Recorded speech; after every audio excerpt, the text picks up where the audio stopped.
I'm legally blind.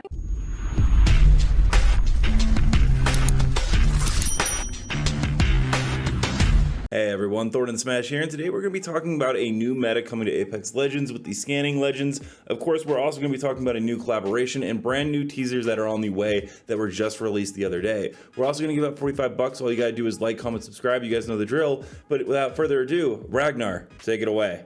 Okay, so now that Respawn and Apex Legends are done with the ALGS tournament, it looks like we're getting a lot of bug fixes and updates being pushed out now that they have a lot more time. The other day, we found out that they fixed the Loba Tactical, the Wraith damage issue, along with fixing the replicator bug that was in the game. But then just yesterday, they pushed out another update to fix the Twitch drops that impacted certain accounts, and that all drops that you had previously claimed now should be available again. But that's not all they did. Hideouts went on a giant ban wave where they got 1,307 users that were exploiting arenas ranked in 6 manning, and some of them actually ended up being permanent due to how much abuse was actually going on. PC had 392, PlayStation had 520, there's a lot of y'all. Switch had 20 people, which is basically the entire player base, and Xbox had 375. But that's not all we got, because Respawn also dropped a huge bit of lore where they showed us an interview with Lisa Stone. You may remember her from the person that interviewed Forge when Revenant actually murked him, and she was interviewing Seer, and she grilled him on some really hard questions about how come he hasn't helped out his home world, Boreas, more, and what is he really doing to help out. This is in connection to what we've seen with other previous teasers, such as before season 13 launched, we got a laptop that actually said that Boreas's moon's fate had not yet been decided when showing Octane and his dad. And we also got the Outlands magazine, which had something about Boreas news there. And as most people know, the new map in season 15, that's right, season 15, not 14, will be taking place on Seer's homeworld, but not actually on the planet itself. It's the destroyed moon from his stories from the Outland. But also within that magazine, we got some information about the salvage operation complete. If you haven't seen it, it was leaked back in season 12 that Kings Canyon in the salvage area will be having the return of Skulltown, hence why it was called salvage and had the giant skull hanging by a crane. They've been rebuilding it the entire time. It's much smaller and more condensed and now has giant walls, but this looks to be our map update for season 14 with Kings Canyon returning and will most likely be where we play our first ranked split. Of course, Bias 12 also found something about a new upcoming collaboration, and this is going to be for Monster Energy, and they've already started to sell some of the cans, and in the files it's listed as 9/1 September 1st. Now I could be just reading this as an American, it actually could be 1/9 January 9th, but that doesn't really seem to make a lot of sense. So I would expect to see this in the midpoint of season 14. Hopefully they actually step the game up. You had to buy the cans individually, and to get everything it was about the cost of an heirloom, $160 worth of Monster Energy. And I'm gonna be honest, looking at these skins, they were kind of mid. The badges were pretty cool though, I'll give them that. Kralrindo actually found this really cool Octane skin in the files, and I don't know, it kind of reminds me of Monster Energy. That's just the vibe it gives me. This could always just be for a season 14 event that we get, or it could even be for the Halloween mode because that will also land in season 14. Of course, we do also need to talk a little bit about the meta going into season 14. Developers have said that they want to do some kind of nerf to Valk, Caustic, and Gibby so that they aren't really the only 3 people running ALGS. And it was actually brought up to John Larson that with all these scan legends, are we ever going to get someone that will actually be able to negate their abilities? And he said no, basically he doesn't want to have one legend be able to stop all the scan legends because then it would make that player way too high of a pick rate and a must need for comp. I think Apex Legends and Respawn kind of dug themselves in a hole. When you look at the roster of characters, more than half of them have some scan function. Even characters like Fuse with his ultimate can scan people within his ring of fire. So sadly, if you don't like the wall hacks and scan meta that Apex Legends is, it's not going to be changing anytime soon. One thing that has been asked for by pros and players alike is for the meta with the weaponry to change up quite a bit. This was brought up by Asu at the beginning of season 13, saying major change in terms of gameplay with gun swapping out of the care package, along with new additions being brought in. We know that the Nemesis was pulled right before season 13 launched due to unknown reasons. Hopefully we actually get it in season 14, but it could just be a scrapped weapon. But in terms of care package, which Asu brought up, we do know that the double tap trigger is coming back, and it has some buffs for the EVA 8. But the reason the double tap is coming back is it most likely will go on another weapon, and that's the G7 Scout, which has been in the care package for 3 seasons once season 14 starts. And that's usually when they pull stuff out, and this lines up with the fact that they wouldn't bring a hop up for one single weapon like the EVA 8. There would most likely need to be another weapon such as the G7 that would use it. Otherwise it would be an issue in the loot pool. And last bit of news, of course, is that the Dark Depths thematic event skins, after the Anime Gaiden event, which launches on July 19th, ends on August 2nd, all the Dark Depths skins will be 50% off now in terms of crafting metal. Let me know down below, what are you guys most excited about? The moon map coming up, new meta changes, legend changes, or the collaboration?